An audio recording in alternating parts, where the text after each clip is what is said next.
শীত এখন প্রায় শেষের দিকে, তাই শীতের সময় সারা বাজার জুড়ে যে সবজিগুলো আমরা খুব সহজেই পেয়ে যাই, আস্তে আস্তে সেই সবজিগুলো কিন্তু আর পাবো না। যেমন মটরশুঁটি।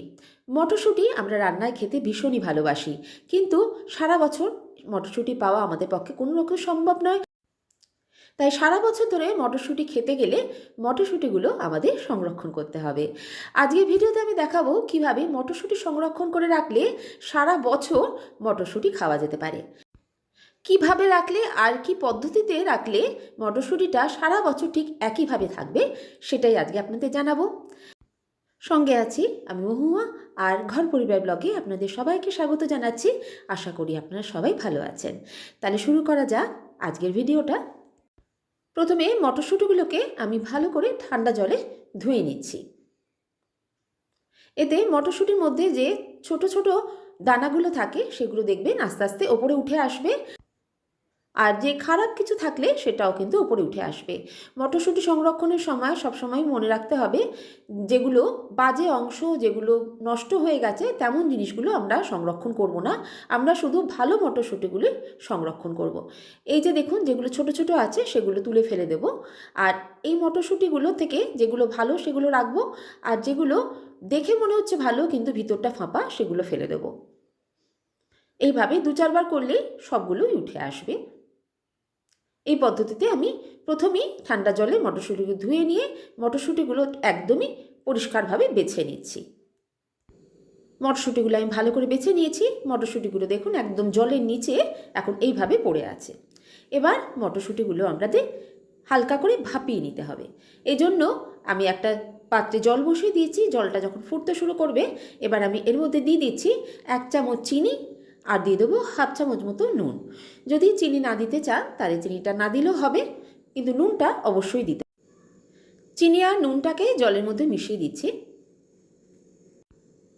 এবার এই জলের মধ্যে কড়াইশুঁটিগুলো বা মটরশুঁটিগুলো আমি দিতে থাকবো হাতায় করে। গ্যাসের ফ্লেমটা এই সময় হাইতেই রাখতে হবে। মটরশুঁটিগুলো দেওয়ার সঙ্গে সঙ্গে মটরশুঁটিগুলো তলায় পড়ে যাচ্ছে। এখানে লক্ষ্য করুন, মটরশুঁটিগুলো যখন আমি হাতায় করে দিচ্ছি গরম জলের মধ্যে, তখন মটরশুঁটিগুলো তলায় কিন্তু পড়ে যাচ্ছে। এইভাবে হাই ফ্লেমে রেখেই কিন্তু 2 মিনিট আমাদের ফোটাতে হবে। ফ্লেম কমালে চলবে না, কারণ মটরশুঁটিগুলো আমরা কিন্তু সিদ্ধ করছি না। এইভাবে আমি 2 মিনিট সিদ্ধ হতে দেব। তারপরে আমি আপনাদের দেখাচ্ছি যে মটরশুঁটিগুলো আর তারপর কি হয়। ঠিক 2 মিনিট পরে আমি আপনাদের দেখাচ্ছি। দেখুন কি সুন্দর একটা জিনিস হচ্ছে, মটরশুঁটিগুলো আস্তে আস্তে সবগুলোই কিন্তু এক এক করে উপরে উঠে আসছে। যে মটরশুঁটিগুলো দেওয়ার সঙ্গে সঙ্গে নিচের দিকে চলে গেছিলো, সেগুলো যেই গরম হয়ে গেল ওপরের দিকে চলে আসছে। সবগুলো মটরশুঁটি আসা অবধি আমরা অপেক্ষা করব। যেই মটরশুঁটিগুলো সব ওপরে চলে আসবে, এই দেখুন সবকটা মটরশুঁটি এখন ওপরে চলে এসেছে। এবার কিন্তু গ্যাসের ফ্লেমটা সঙ্গে সঙ্গে বন্ধ করে দিতে হবে। আর কিন্তু ওভারকুক আমরা মটরশুঁটিগুলো করব না, কারণ মটরশুঁটি সিদ্ধ করা আমাদের লক্ষ্য নয়।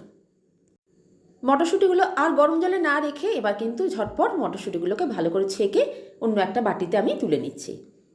ঠিক এইটুকু সময়ের জন্যই মটরশুঁটিগুলো আমাদের গরম জলে দিয়ে ফোটাতে হবে। মটরশুঁটিগুলো গরম জলে দিয়ে ফুটিয়ে নেওয়ার পর দেখুন কি সুন্দর রঙটা এসেছে।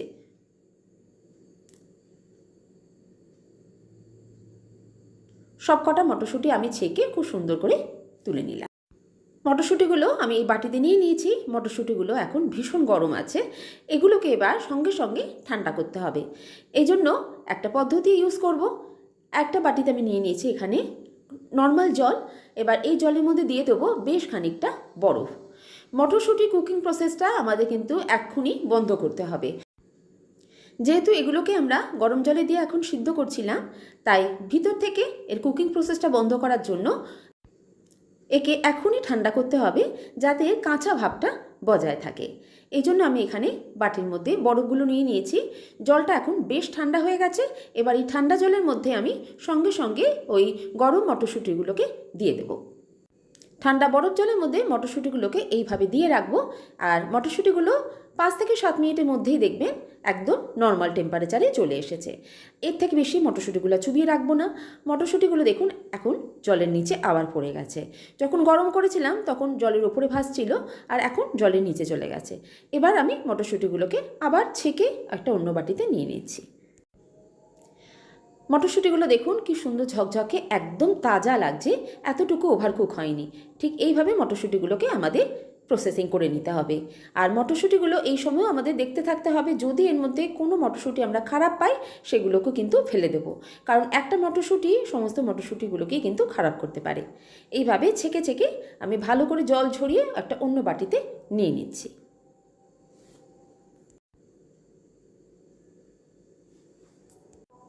সব মটরশুঁটিগুলো আমি এখন অন্য বাটিতে নিয়ে নিচ্ছি জল ঝরিয়ে।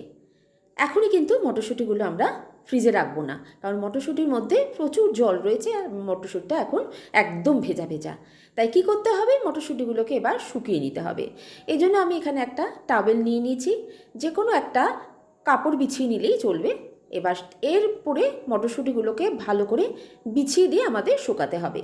চাইলে যদি ঘরে রোদ আসে তেমন জায়গায় দিয়েও 1 ঘন্টা 1.5 ঘন্টা রাখলেই মটরশুঁটিগুলো তাড়াতাড়ি শুকিয়ে যাবে।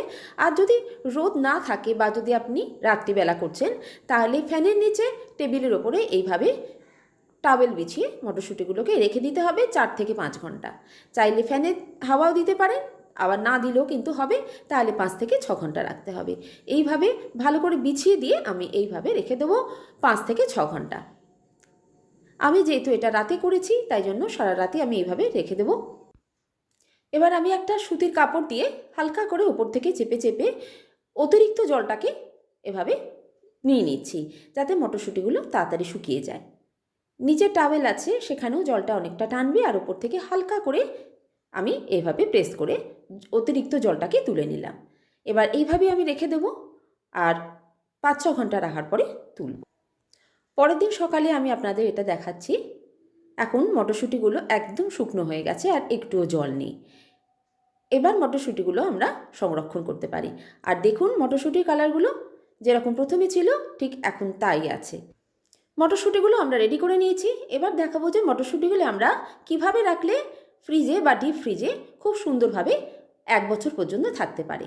আমি এখানে একটা এরকম জিপলক ব্যাগ নিয়ে নিয়েছি, যেগুলো খুব সহজে যে কোনো দশকর্মা ভাণ্ডারে আপনি পেয়ে যাবেন, আর এগুলোর দামও ভীষণই কম। আর এখানে আমি নিয়ে নিয়েছি একটা কাঁচের জার। এই সব বোতল বা জার আমাদের বাড়িতে একদম ইজিলি পাওয়া যায়, কারণ কিছু না কিছু জিনিস আমরা কিনি যেগুলো এরকম কাঁচের শিশিতে বা জারে আসে।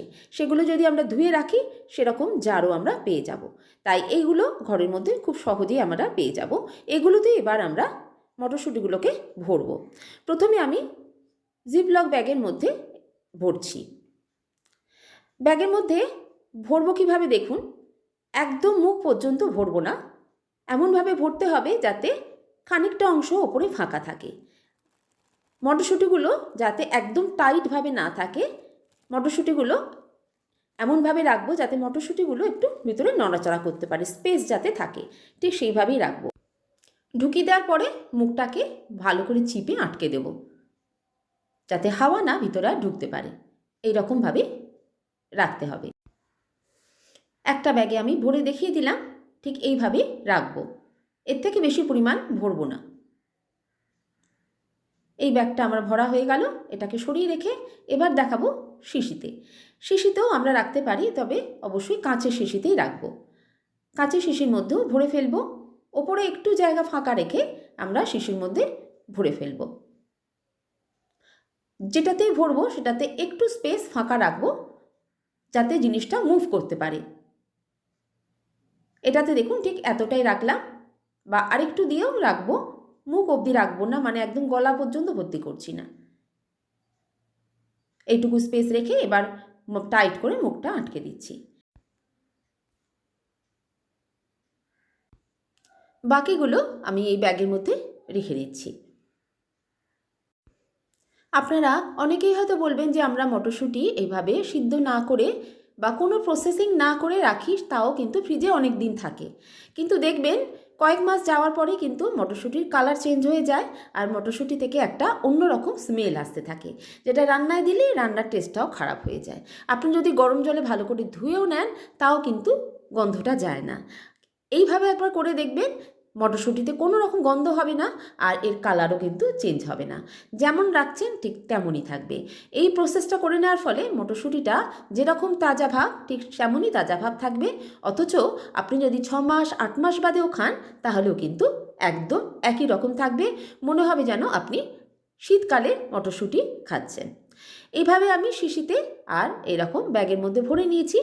এবার এই যে ব্যাগগুলো বানিয়েছি এগুলো রাখবো ডিপ ফ্রিজে।